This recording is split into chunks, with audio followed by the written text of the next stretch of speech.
आदाब, मैं हूं मुमताज आलम रिजवी और इस वक्त मैं बात करूंगा इसराइल की। इसराइल जिस तरह से टूट रहा है, बिखर रहा है, इसराइल पर ईरान जिस तरह से हमले कर रहा है एक के बाद एक, उससे यकीनन बहुत भारी नुकसान इसराइल को हो रहा है। और खर्च भी बता रहे हैं 200 मिलियन पर डे का खर्चा है और इसराइल पर बड़ा दबाव है कि जंग को रोका जाए। इसराइल रो रहा है, इसके अलावा जो इसराइल के प्रधानमंत्री हैं वो रो रहे हैं, लेकिन हरकतों से बाज नहीं आ रहे हैं। आज भी इन्होंने, आप देखिए कि गजा में तकरीबन 32-34 लोगों को मार दिया। यही नहीं, जो ईरान के वजीर खारजा हैं सैयद अब्बास इराक्ची, जब वो जिनेवा में मीटिंग में जा रहे थे उससे पहले इनकी जो मोसाद है उसकी टीम ने इनको मारने की कोशिश की, ऐसी रिपोर्ट आ रही है। तो आप इनकी हरकतें देखिए। दूसरी तरफ आप देखिए कि अमेरिका जो है वो अपने बेस को खाली कर रहा है, अब वहाँ से अपने बेस को उठा रहा है, क्योंकि बाकायदा जो है वो ईरान ने कह दिया था कि 50,000 कफन तैयार रखना, तो इस तरह की धमकी भी दी गई थी। फिर यही नहीं बल्कि अवामी सतह पर इंकलाब की सूरत में लोग अब सामने आ रहे हैं। ये तमाम जो सूरत हाल है आप देखिए, इस पर हमने जो हमारे एक्सपर्ट हैं फजील अहमद साहब, उनसे हमने बात की कि आखिर ये जो कुछ है उसे आप कैसे देखते हैं, अमेरिका के नक्ल हरकत को आप क्या कहेंगे। और इसके अलावा आप देखिए तो उन्होंने जो कहा एक बहुत बड़ी बात, उन्होंने कहा कि अब अमेरिका में लड़ने की ताकत नहीं है और इजराइल अमेरिका के बगैर लड़ नहीं सकता। बहरहाल क्या उन्होंने कहा है, पूरी तफसील देखिए, हमने उनसे बातचीत की। ये जो आप बार बार ऐसा कह रहे हैं, सवाल ये है कि वो आएगा नहीं, मैं आपको बता रहा हूँ। दूसरी चीज ये कि सबसे बड़ी चीज ये है कि जो बेस है, बेस आज फिर ईरान के राष्ट्रपति ने कतर को खत में अरब देशों के लिए पैगाम भेजा है कि आप लोगों ने अमेरिका को अपने बेस हमारे ऊपर इस्तेमाल करने दिया तो सारे मिडिल ईस्ट में कोहराम मचेगा, आप इसे हरगिज नहीं देंगे।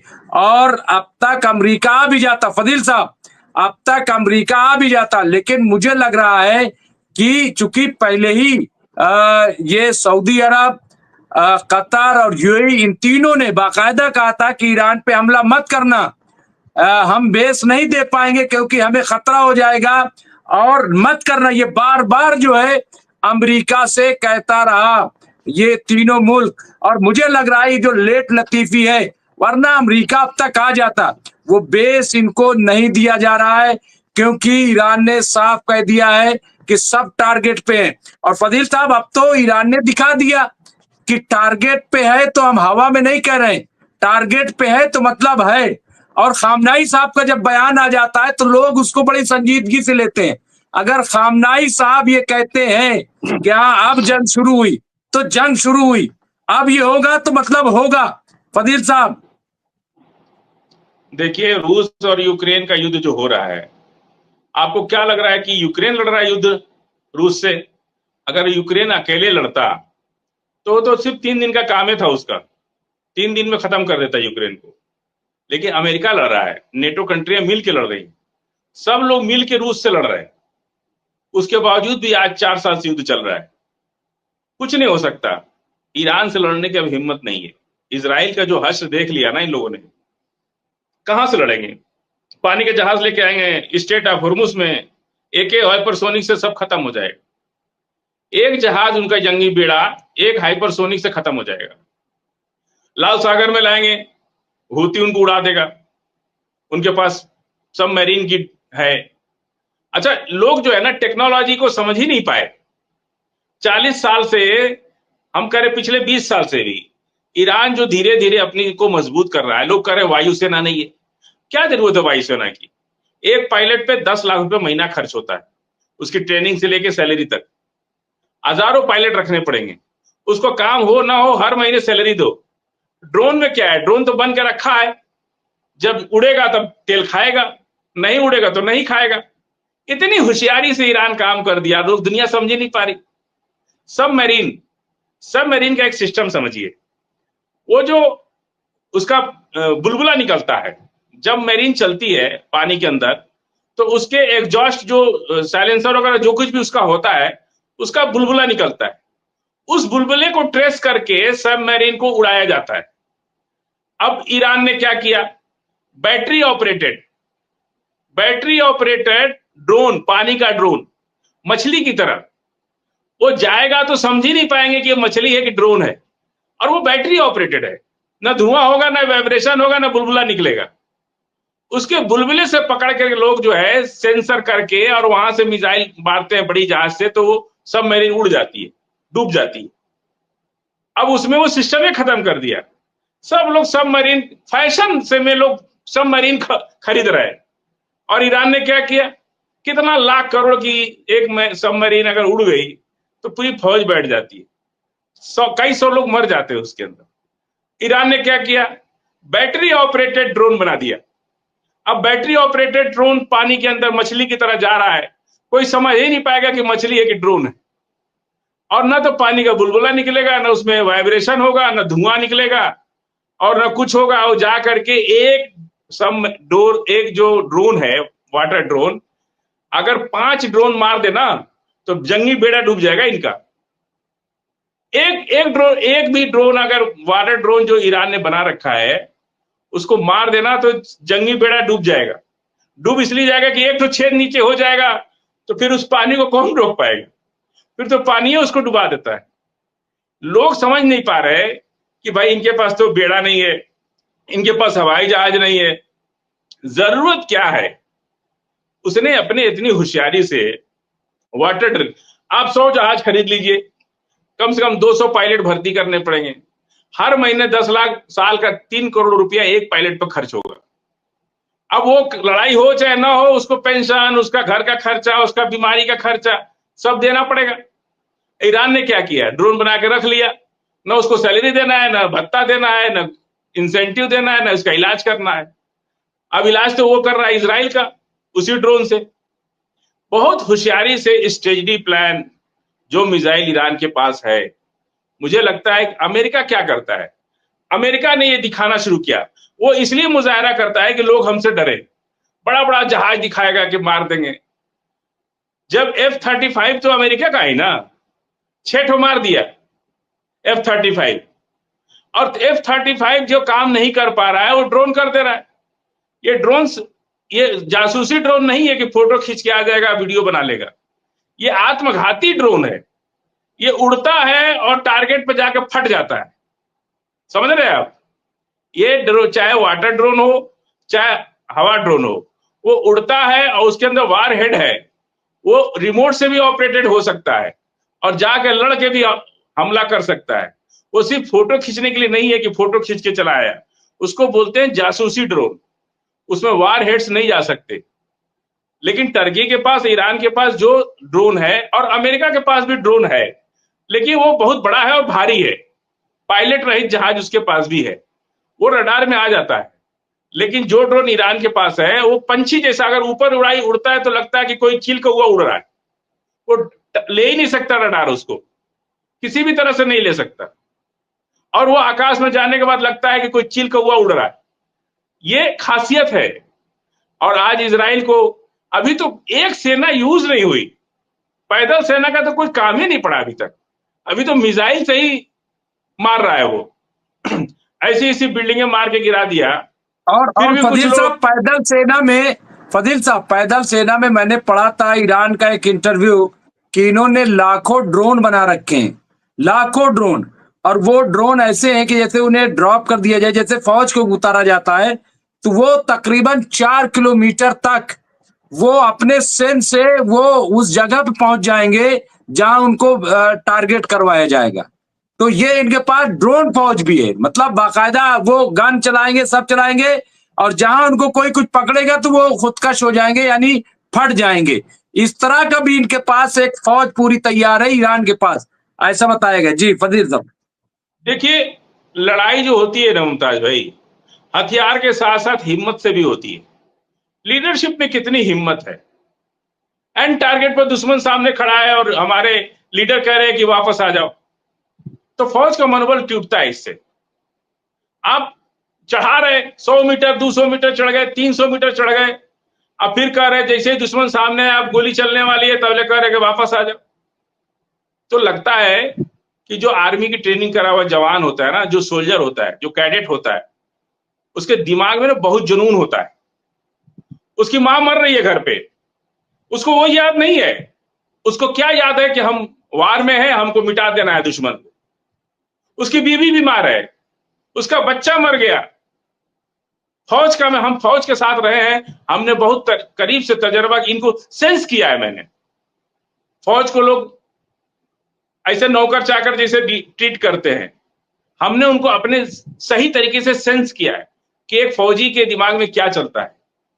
कभी भी उसको कोई चिंता नहीं है, मां मर जाए, बीवी मर जाए, बच्चा मर जाए, उसको लड़ाई, जो बहादुर लोग होते हैं ना, वो लड़ाई को अपनी जिंदगी का सबसे अच्छा अवसर मानते हैं। युद्ध करना एक फौजी का सब जीवन का एक ही सपना होता है, युद्ध करना। तभी तो वो निखर के आएगा, तभी तो पता चलेगा कि वो कितना बहादुर है। अपनी बहादुरी को टेस्ट करने के लिए उसको जंग चाहिए, और अगर जंग नहीं करते, हमेशा अस्थाई शांति के लिए अस्थाई युद्ध होना जरूरी है। अब इसके बाद न तो गजा परेशान होगा, न फिलिस्तीन परेशान होगा, अस्थाई शांति मिलेगी इस युद्ध के बाद। आज जो लोग कह रहे हैं कि अमेरिका से डरवा रहे, आ जाए अमेरिका, कुछ नहीं कर पाएगा। अमेरिका के पास कुछ नहीं बचा है। थोथा चने बाजे बजे घना, समझ रहे आप? जो चना थोथा होता है, हमारे यहाँ भोजपुरी में कहावत है, जो चने के अंदर दाना नहीं होता है ना, वो खनखनाता ज्यादा है। जो दाना भरा होता है ना, उसमें से आवाज नहीं आती है। क्या कर लेगा अमेरिका? कहां से वार करेगा? कौन देगा उसको? सीरिया देगा जगह उसको? अरब देगा? आवाम खड़ी हो जाएगी सामने, उनकी सेना के, उनके तोप के सामने, उनके जहाज के सामने, उनके रनवे पर आके लोग सो जाएंगे कि जहाज नहीं उड़ेगा यहां से। तब क्या कर लेंगे? मार देंगे सबको। याद कर लीजिए, अमेरिका आके देख ले, मुझे पूरे यकीन है, आके देख ले। अमेरिका देख ले आकर के, उसका भी ब्रिटेन का हाल हो जाएगा। सुपर पावर से जीरो पावर हो जाएगा उनका, खुल जाएगा भेद, सब सारे बटन टूट जाएंगे, समझ में आ जाएगा कि कहां क्या है। अमेरिका आने से कुछ फर्क नहीं पड़ता है। ये आयतुल्ला खामेनी साहब है, इन्होंने बड़े झेले हैं और झेल करके वहां तक पहुंचे हैं।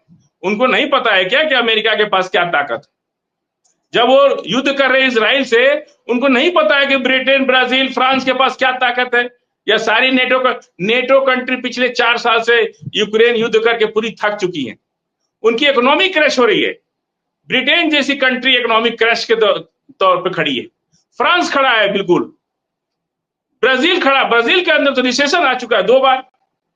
सारी कंट्रियां इकोनॉमिक क्राइसिस से गुजर रही हैं, सिर्फ यूक्रेन युद्ध की वजह से। नेटो कंट्री का एक भी कोई बंदा नहीं आएगा इजराइल के साथ, क्योंकि उनकी इकोनॉमी और क्रैश हो जाएगी। पिछले 4 साल से यूक्रेन के साथ उन्होंने अपना सारा नुकसान कर लिया है। अमेरिका का भी बहुत ज्यादा हालत खराब है। अमेरिका आके देख ले, अगर आना होता ना, तो जिस दिन कहा था कि तेहरान खाली कर दो, उसी दिन आ गए होते। लेकिन अमेरिका पहुंचते पहुंचते उनके अफसरों ने, उनके जनरलों ने समझा दिया कि हम वियतनाम से नहीं जीत पाए, हम अफगानिस्तान से नहीं जीत पाए। और हम तो कह रहे मुमताज भाई ना, ये बातें बार बार आपके चैनल पर होनी चाहिए, क्योंकि पता नहीं कौन कहां से क्या देख लेता है। उसको याद दिलाना जरूरी है कि तुमने वियतनाम भी हारा है, तुमने वियतनाम से, बताइए, वियतनाम से नहीं जीत पाए, अफगानिस्तान से नहीं जीत पाए। उसके बाद अब सपना देख रहे हैं कि ईरान से लड़ने का। जो बचा खुचा है ना अमेरिका, वो भी खत्म हो जाएगा। अगर सूरज निकला है तो उसको डूबना है।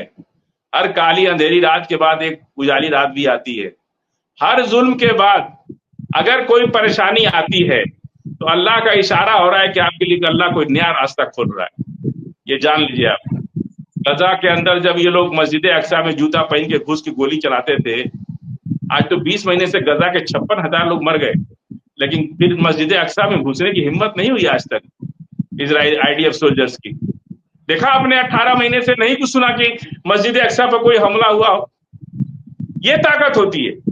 अल्लाह जब आप पर कोई मुसीबत लाए, तो याद रखिए कि अल्लाह आपके लिए कोई नया रास्ता बना रहा है। आप अल्लाह के उस इशारे को जरूर समझिए। अगर समझ गए तो आप बहुत ऊपर चले जाएंगे, और नहीं समझे, रोने लगे, दुख से परेशान हो गए, घबरा गए, तो फिर आपका मुस्तकबिल खत्म हो गया। यदि आप अल्लाह पे भरोसा करते हैं तो 100% कीजिए। 99.99% की जगह नहीं है वहां पे, पूरा 100% 16 कैरेट, जिस तरह से प्योर गोल्ड होता है वैसे ही अकीदा अल्लाह पे होना चाहिए। और उसके बाद बड़े बड़े सुपर पावर, जिसको जलील करना होगा अल्लाह जलील करेगा, जिसको ऊंचा पे उठाना पड़ेगा उसको उठा देगा। गद्दाफी साहब की कुर्बानी क्या थी? अमेरिका के खिलाफ ही तो बोले थे। सद्दाम हुसैन, यासिर अराफात, कितने नाम गिना दे, 3 लाख लोगों ने अपनी शहादत दी। और ये तो अब अंत हो रहा है। जब अस्थाई युद्ध होता है, अस्थाई शांति के लिए अस्थाई युद्ध करना जरूरी है। खामनेई साहब ने अस्थाई युद्ध का सब फैसला कर लिया है, अस्थाई शांति के लिए। ये लड़ाई अस्थाई शांति के लिए हो रही है। ये लड़ाई जंग जीतने या जमीन जीतने की नहीं हो रही है।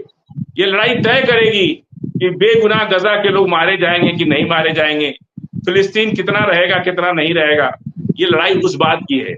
अस्थाई शांति चाहिए। मिडिल ईस्ट के लोग इतने अमीर होने के बाद भी गुर्बत की जिंदगी जी रहे, क्योंकि उनका पंजा जो है, अमेरिका का पंजा उनको जकड़े हुए। उस गुलामी से मुक्ति का रास्ता ये अस्थाई शांति खामानी साहब ला रहे हैं। जी मुमताज भाई।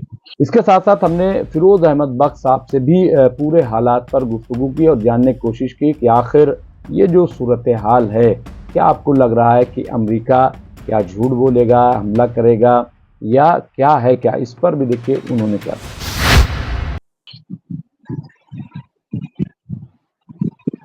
ये आप एक सही जो तज्जिया है, सही रिपोर्ट वो आपने पेश की और एक पूरा जायजा लिया है फदील अहमद साहब। और फदील अहमद साहब जो है इस वक्त जिस तरह से, जिस अंदाज से और कह रहे थे कि बार बार ये बताना चाहिए कि आप वियतनाम में हार गए, आपको अफगानिस्तान से भागना पड़ा, आपको इराक छोड़ना पड़ा और सबसे दूर न जाइए। फदील साहब आप देखिए, ये कह रहे हैं ये कर लिया वो कर लिया। अरे ये पिछले 20 महीने से अपने कैप्टिव नहीं छुड़ा पाए, वहां तक नहीं पहुंच पाए। और अब जिस तरह की तैयारी हो रही है कि फौज, जमीनी फौज, अब ये तैयारी चल रही जो आपने भी कई बार कहा कि इजराइल के अंदर वो दाखिल होंगे, फिर कैसे बचाएंगे, कौन सी स्ट्राइक करेंगे, कौन सा हमला इजराइल के ऊपर हमला करेंगे, कैसे करेंगे, क्या करेंगे, ये एक बहुत बड़ा सवाल खड़ा हो गया और बहुत बड़ा चैलेंज है। और फिरोज अहमद साहब, क्या आपको लग रहा है, आप कह रहे हैं कि आ जाएंगे आ जाएंगे, अरे भाई अरब की भी तो अपनी जिंदगी है। वो कह रहे हैं कि हम कैसे बेच दे दें, हमारा जो है हम खतरे में पड़ जाएंगे, हमने आपको पहले ही मना किया था। दूसरा वहां व्हाइट हाउस के सामने हजारों लोग खड़े हुए हैं ईरान का झंडा लिए कि ये गलती ईरान की नहीं इजराइल की है, आप इसमें आप शामिल मत होइए। वहां पे प्रोटेस्ट चल रहा है, न्यूयॉर्क में प्रोटेस्ट चल रहा है, पूरे अमेरिका में प्रोटेस्ट चल रहा है, आप पता कर लीजिए। तो अब दबाव भी तो है, वरना अगर आना होता तो मैं देखिए, अभी यूनुस चौड़वारा साहब ने कहा कि अभी बगदाद से अपने लोगों को हटा रहा है अमेरिका, तो एक ये भी है कि एक तैयारी भी है, ये भी खबर है। लेकिन एक खबर ये भी है, तो इस तरह की बातें। और मुझे जो लग रहा है कि जो बेस की बात है, ये अरब और कतर हो या ये सब बेस देने में इनको परेशानी हो रही है और ये घबरा रहे हैं कि अगर बेच दिया, क्योंकि देखिए अब कोई फिरोज अहमद साहब अब ये नहीं मानेगा। आज दोपहर में जब बात हो रही थी, बस थोड़ी देर तो, और इसी पे खत्म करूंगा, आप क्या कहते हैं इस पे, और फदील साहब चाहेंगे तो वो भी बोल देंगे। मैंने एक चीज कहा, उसको जोड़ दे के कहिए, फिरोज भाई भी कहें आप भी कहें, कि अरब के लोग अगर जाके रनवे पर सो जाएंगे तो अमेरिका क्या उनको कुचल के जाएगा? आवाम नहीं, मैं उसी से जोड़ रहा हूँ, सो जाएगी।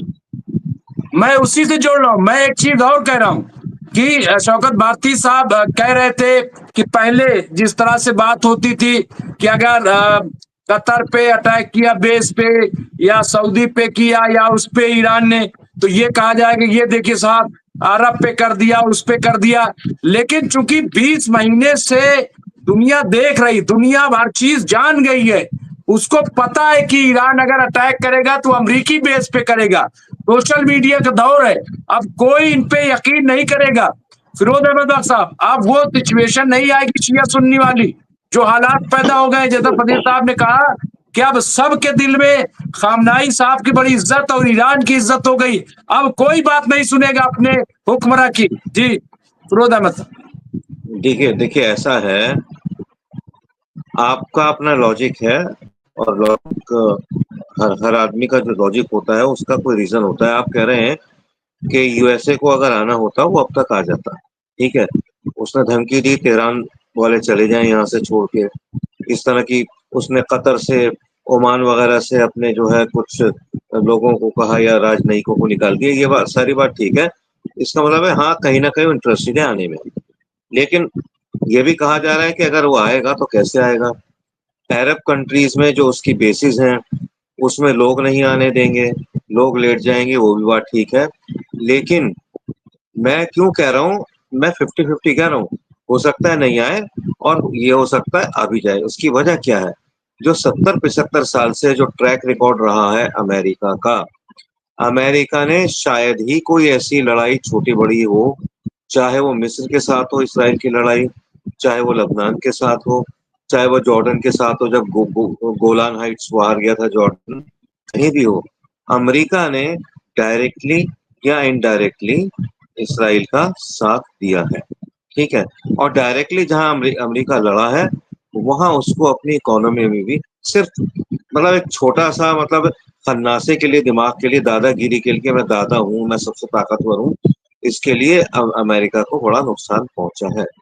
ठीक है, आज भी बड़ा मजबूत है, सबसे ज्यादा पैसा उसके पास है, लेकिन इससे कहीं 4 गुना ज्यादा पैसा होता अगर वो ये सारी जंगें नहीं लड़ता, ठीक है।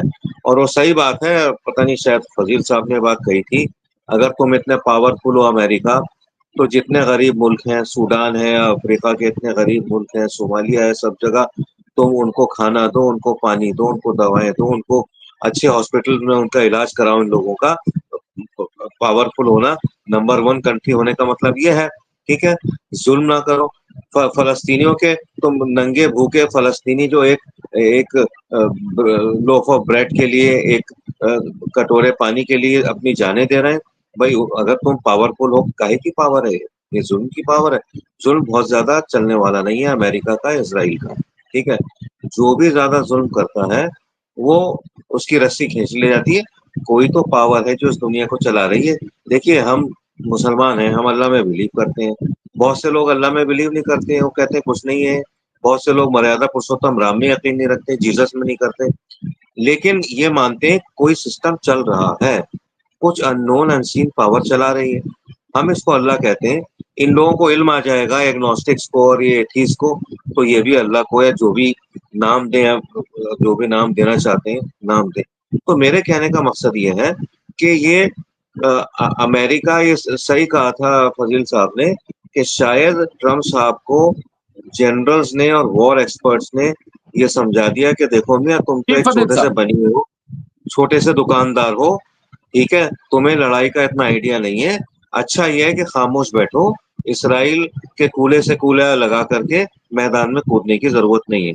हो सकता है इस वजह से नहीं आया, लेकिन बेभरोसा मुल्क है। बहरहाल ये हमारे दोनों एक्सपर्ट थे, फिरोज अहमद बख्श साहब और फजील अहमद साहब। बाकी खबरों के लिए देखते रहे एमएमसी न्यूज़ इंडिया, और हमारे इस चैनल को आप ज़्यादा से ज़्यादा शेयर करें, लाइक करें, और अगर हो सके तो आप हमारी मेंबरशिप भी ज्वाइन कर सकते हैं। बहुत बहुत शुक्रिया।